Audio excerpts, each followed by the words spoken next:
Hello guys, welcome to our YouTube channel Bongo Bhorta. জয় বজরংবলী। কেমন আছো তোমরা সবাই? আরেকটা ব্লগ নিয়ে তোমাদের কাছে হাজির হয়ে গেছি। শীত একদম শেষের মুখে, আজ তো ভালোই গরম লাগছে। আচ্ছা, তোমাদের ওখানেও কি গরম পড়ে গেছে? আর কটা দিন, তারপরে গরমে করতে হবে। আচ্ছা চলো মাম্মামকে এবার একটু পড়িয়ে নি। পড়তে বসে এত দুষ্টুমি করে, কি বলবো তোমাদের। জানো তো, সবই লিখতে পারি, কিন্তু মনের মধ্যে বদমাইশি, হাত না ধরলে লিখবে না। যাই হোক, এবার চলো সকালের টিফিনটা করে নি। হ্যাঁ, ঠিকই দেখছো, আজ খাচ্ছি রুটি। আজ আর ভাত খেতে ইচ্ছা করছিল না, তাই মাকে বললাম রুটি করে দাও। তাই মা রুটি, আলু ভাজা, বেগুন ভাজা করে দিল। আর কি জানো তো, রুটির পাশে আবার আমার মিষ্টি মিষ্টি কিছু না হলে আবার হয় না, তাই দুটো কলা নিয়ে নিয়েছি। আচ্ছা, বেগুন ভাজার সাথে কাঁচা লঙ্কা কে কে ভালো খাও বলো তো? আমি তো বেশ ভালো খাই।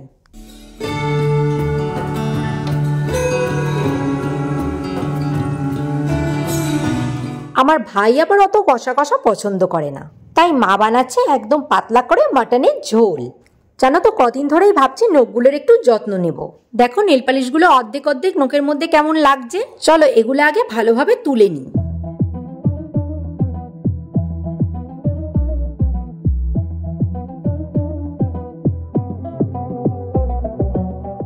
আর দেখো নেল পালিশগুলো তুলে নেওয়ার পর নখগুলোর এই অবস্থা। হ্যাঁ, এখন সেভ করা দরকার, বাট আমি এখন সেভ করব না, কারণ আমার নেল সেভ করলেই খুব ভেঙে যায়।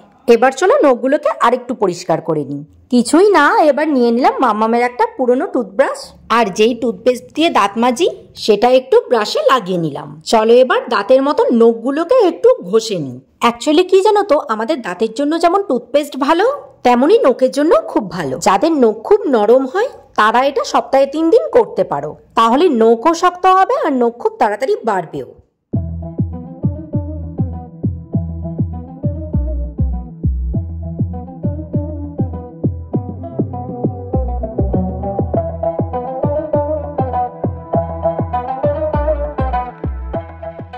এবার দেখো আমি নখগুলো ধুয়ে চলে এসেছি। হাতটা এবার ভালো করে মুছে নিই, আর নখের ভেতরে ভেতরেও যাতে জল না থাকে সেটাও ভালো করে মুছে নিতে হবে। একটা হাসির কথা বলবো তোমাদের, আমি মনে হয় পৃথিবীতে একা আছি যে এখনো নেল এক্সটেনশন করিনি জীবনে। একবার ভাবি করব, আবার ভাবি না, ন্যাচারাল জিনিসটাই ঠিক আছে। নেল বড় করতে ভীষণ ভালো লাগে, কিন্তু এটাকে প্রপার মেনটেন করে বড় করে রাখা ভাই ভীষণ ডিফিকাল্ট আর খুব চাপের। সবসময় সতর্কভাবে কাজ করতে হয়। এই বুঝি নখটা ভাঙলো, এই বুঝি নখটা ভাঙলো। আচ্ছা, নেলগুলো ব্রাশ করার পর না খুব ড্রাই হয়ে যায়, তার জন্য আমি দেখো নিয়ে নিয়েছি শালিমার নারকেল তেল। দেখো আমি শালিমার নারকেল তেলের প্রতি ভীষণ আসক্ত। মাথায়, মুখে, গায়ে, হাতে, পায়ে, ইভেন নখেও এই তেলই আমি ব্যবহার করি। দেখো ফার্স্ট নারকেল তেলটা নখের গোড়ায় গোড়ায় অল্প অল্প করে দিয়ে নিচ্ছি। এরপর নখগুলোকে ভালোভাবে মাসাজ করে নেব। এই মাসাজে না ব্লাড সার্কুলেশনটা ভালো করে হয়, নেইলের প্রবলেমও দূর হয়, আর নেলগুলো খুব তাড়াতাড়ি বাড়ে। যাদের নেল খুব ধীরে ধীরে বাড়ে তারা রেগুলার এই প্রসেসটা করে দেখতে পারো, দেখবে দারুণ রেজাল্ট পাবে। আমি ছোটবেলা থেকে দেখে এসছি, আমার পাপা স্নান করার আগে হাতে, পায়ের নখে, নাভিতে আর 2 নাকের ফুটোয় সর্ষের তেল দেয়। সিরিয়াসলি, আগেকার দিনের মানুষরা এসব জিনিস রেগুলার করতো বলে তাদের নখ, চুল, স্কিন এখনো কত ভালো। আর আমরা যখন দেখি নেলের অবস্থা খারাপ, চুলের অবস্থা খারাপ, স্কিনের অবস্থা খারাপ, তখন সেসব জিনিস করতে যাই। আরে ভাই, এসব জিনিসের রেগুলারিটি থাকতে হবে, না হলে ভালো রেজাল্ট পাবো কি করে? যাই হোক, অনেক জ্ঞানের কথা বলে দিলাম। তোমাদের যদি নখ বাড়ানোর ইচ্ছা থাকে তাহলে করো, না হলে 500,000 খরচ করে নেল এক্সটেনশন করো। বেলা প্রায় 2:30 বাজলো, চলো লাঞ্চটা করি। স্যালাড তো কম্পালসারি থাকেই, আর আছে গরম গরম মাটনের ঝোল। ভাই আর কি লাগে? হ্যাঁ, মা করেছিল একটু শুক্তা। এদেশি শুক্তা না কিন্তু, এটা আমাদের বাঙালদের শুক্তা, মানে সবজি দিয়ে রুগীর ঝোল। আগাগোড়াই দেখে আসছি চিকেন মাটন হলে মা এই গ্যাটিসটা তৈরিই করবে। গ্যাটিস মানে আমি শুক্তোর কথা বলছি। খেতে হবে, না হলে খিটখিট করবে, তাই চোখ কান বুঝে খেয়েও নিলাম, মাম্মামকেও খাইয়ে দিলাম। আগে তো খেতামই না, এখন দেখছি আমি যদি না খাই মাম্মামও খাওয়া শিখবে না, তাই খেতে বাধ্য। আচ্ছা, মাংসের ঝোলে কে কে গোটা রসুন খাও কমেন্ট করো। ঘরে বসে বসে আর কি করব, চলো রেডি হয়ে বেরিয়ে পড়ি, একটু হাট থেকে ঘুরে আসি। দেখ আজকে কত বড় হাট বসে আছে, মনে বেশি দোকান বসেছে নাকি? অনেক দোকান বসেছে মনে হচ্ছে।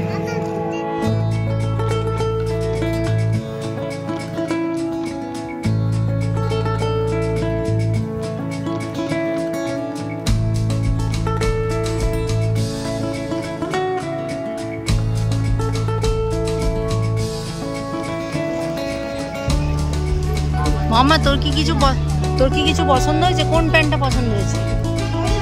ও এই প্যান্টটা ওর পছন্দ হয়েছে, এই প্যান্টটা ওর পছন্দ হয়েছে। চিন্তা করো, খুব পছন্দ অপছন্দ বুঝে। নিম বেগুন, আজকেও নিম বেগুনের জন্য নিম পাতা নিচ্ছি। আজকে এগুলো বেশি, আগের সপ্তাহে 10 টাকায় 3টে নিয়েছি, মানে যেন সোনার মতো টুকু ভাগে পড়েছে। আচ্ছা নিচি দেখ আজকে কত দিয়েছে 10 টাকায়।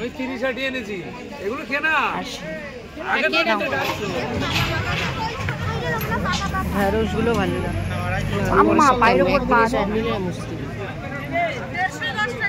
আমার অত ঢেঁড়স ভালোও লাগে না। ওই যে নিলাম 1 কেজি মটরশুঁটি। শীত চলে যাচ্ছে, এবার তো মটরশুঁটি কচুরিটা করতে হবে নাকি? আর না হলে খাবোই কবে আর তোমাদের দেখাবোই কবে? মনে পড়ে কালকের ভিডিওতে মাম্মা ম্যাঙ্গো আইসক্রিম খাবে বলে বায়না করছিল? ওই যে ম্যাঙ্গো আইসক্রিম নিতে এসেছি। ম্যাঙ্গো আইসক্রিম তো নেই, নিলাম নলেন গুড়ের আইসক্রিম। এবার চলো বাড়ি যাই। ওখানে খাবে আইসক্রিমটা, আর শান্তি নেই, এই খুলে ফেলেছে। ওইটাও চেটে খেতে হয়, এত ভালো লাগে যে কাগজটাকেও চেটে খেতে হবে।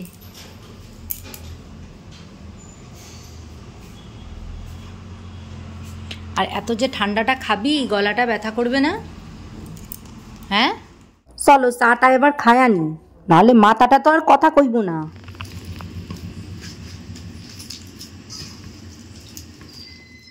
এখন রাত্রিবেলা আলুর পরোটা খেতে ইচ্ছা হয়েছে। আলু তো সবসময় থাকেই বাড়িতে, আর ধনেপাতা থাকলেই হলো, ব্যাস আর কি লাগে। আমার আবার আলুর পরোটা পেঁয়াজ দিয়ে ভালো লাগে না, একদম নর্মাল আলুটাকে ধনেপাতা, লঙ্কা, ভাজা জিরা ধনের গুঁড়ো, নুন, একটু সর্ষের তেল আর জোয়ান এগুলো দিয়ে ভালো করে মেখে তার মধ্যে আটা বা আটা ময়দা মিশিয়েও দিতে পারো, আর চিনি, এই দিয়ে মেখে ভালো করে রুটির মতন বেলো আর কড়াইয়ে অল্প তেল দিয়ে এপিটোপিট ভাজো, ব্যাস পরোটা রেডি। হ্যাঁ জানি অনেকে আবার বলবে পুরটাকে দিয়ে মাখে না, পুরটা ভেতরে দিতে হয়। আরে যখন হুটহাট খেতে ইচ্ছা করে তখন এরকম শর্টকাটে করে দেখোই না, গাড়ি চলবে না, দৌড়াবে। কেমন হয়েছে দেখাও দেখি, একটু দিন দেখি কেমন হয়েছে। খেতেই ব্যস্ত। এই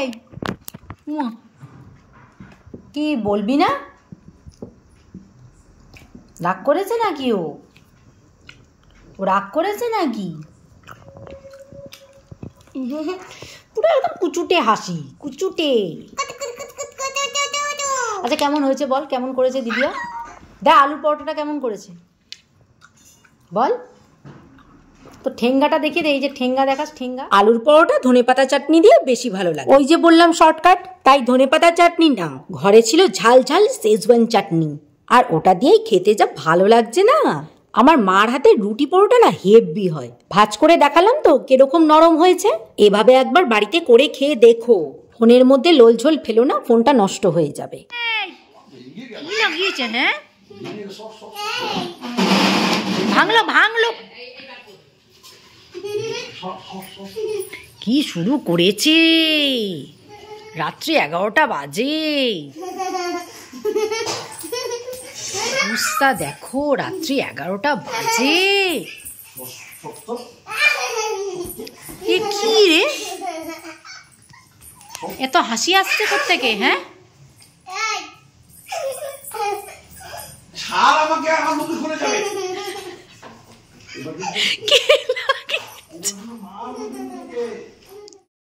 দেখছো কি করে মাম্মা মোর দাদানের সাথে। যাই হোক, ভিডিওটা ভালো লাগলে লাইক কমেন্ট শেয়ার করে দিও। দেখা হচ্ছে নেক্সট ভিডিওতে। টাটা।